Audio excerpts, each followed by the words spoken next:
মুক্তার আছেন আমার বারেস্টার, শেষ বিচারের হাইকোর্টেতে তিনি আমায় করবেন পার।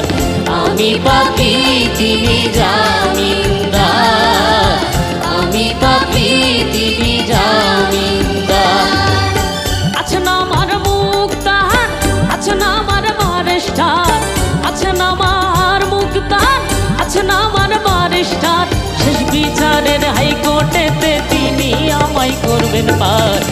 আমি পাপী তিনি জামিনদার, আমি পাপী তিনি জামিনদার।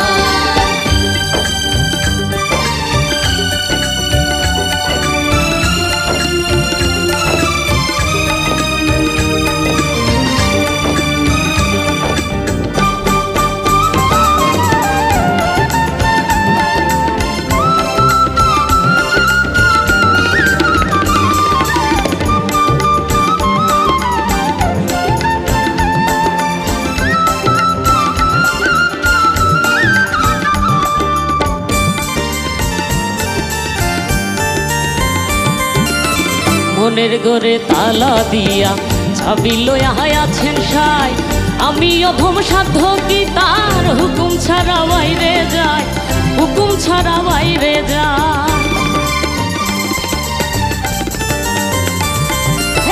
মনের ঘরে তালা দিয়া চাবি লইয়া আছেন সাই, আমি অধম সাধ্য কি তার হুকুম ছাড়া বাইরে যায়, হুকুম ছাড়া বাইরে যায়। মনোরে হে ওহো মনোরে,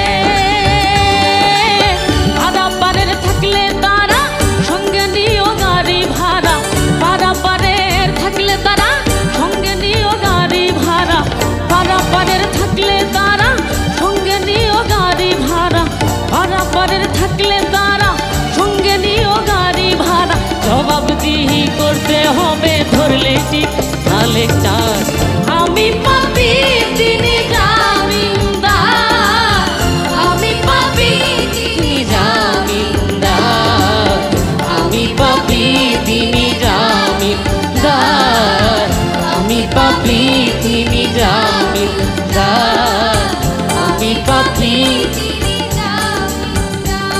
জামিনদার।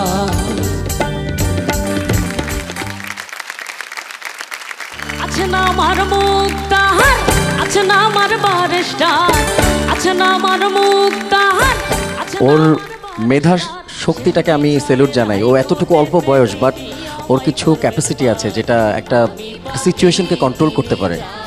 ও সামহাও ওই গানটার লিরিক্স ভুলে গিয়েছিল, বাট ও ওই জিনিসটাকে যেভাবে ম্যানেজ করলো, আমি ওই জিনিসটাকে স্যালুট জানাচ্ছি। মানে ও ছাড়েনি, তাল ছাড়েনি, কিছু ছাড়েনি। ও লাইনটা ডাবল গেয়ে কিন্তু পরবর্তীতে আবার ঠিকই ওই জায়গাটা ধরে ফেলছে। এটা হতেই পারে, লাইভ পারফরমেন্স যে কোনো কিছু করতে পারে। বাট তোমার যে এই কন্ট্রোল করার ক্ষমতাটা, শক্তিটা, এটা কিন্তু সবার ওই সিচুয়েশনে আসে না যে আমি এখন কি করবো, অনেকে ভুলে ছেড়ে দিবে গান, তুমি করো না। এটাই একটা আমি আর্টিস্টের একটা গুড পয়েন্ট আমি বলবো। আর গায়কই তো অসাধারণ। তুমি এটা কি করলে, কিছু কিছু জায়গায় ইম্প্রোভাইজেশন করলো, মানে ওটা অরিজিনালেও নাই, কিন্তু শুনতে এত ভালো লাগছিল, এত নিখুঁত লাগছিল। অসাধারণ, আউটস্ট্যান্ডিং পারফরমেন্স, ভেরি গুড। অদ্ভুত গেয়েছো, অপূর্ব গেয়েছো, অসাধারণ গেয়েছো। হাদি চাচা এই গান গেয়েছে, আমি প্রত্যাশা করব তোমার ভোকাল রেঞ্জ সেরকম আছে, প্রত্যাশা না সেরকম আছে, আশা করি এটা ধরে রাখবে। Thank you. বাবা গণমানুষের কথা বলতেন, নিপীড়িত অনাহারী যারা বাংলায় এই কষ্ট পেতেন, বাংলাদেশের বিভিন্ন জায়গায়, গ্রামে, আনাচে কানাচে, এবং মোড়ল্লা যেভাবে শাসন করতো তাদেরকে, এই তাদের ভেতরের কষ্টগুলো বোঝাতে গিয়েই তো বাবার এই গানগুলো লেখা। এবং এই আজকে শফিকুল মনে হয়েছে সেই গণমানুষের কোনো একটি মানুষ, যার ভেতরে কোনো আরবান, কোনো আধুনিকতার ছাপ এই গানে পড়েনি, ওর নিজস্ব ঢঙেও গিয়েছে। এবং ওর বুকের ভেতর থেকে মনোরে বলে যখন চিৎকার দিয়েছে সুরে, তখন আমার কাছে মনে হয়েছে ও মিশে গেছে সেই গণমানুষের সাথে। তোমার গান হৃদয় ছুঁয়ে গেছে সবার। আশা করছি রেজাল্টটাও ভালো হবে, তবে রেজাল্টের জন্য একটু অপেক্ষা করতে হবে। নো অপেক্ষা, আমরা রেজাল্টটা দিয়ে দিতে চাই। পারাপারের থাকলে তারা সঙ্গে নিও গাড়ি ভাড়া, পারাপারের থাকলে তারা সঙ্গে নিও গাড়ি ভাড়া, জবাবদিহি করতে হবে ধরলে ঠিক। Thank you so much, all the best. তিনি জামিনদার। Entertainment.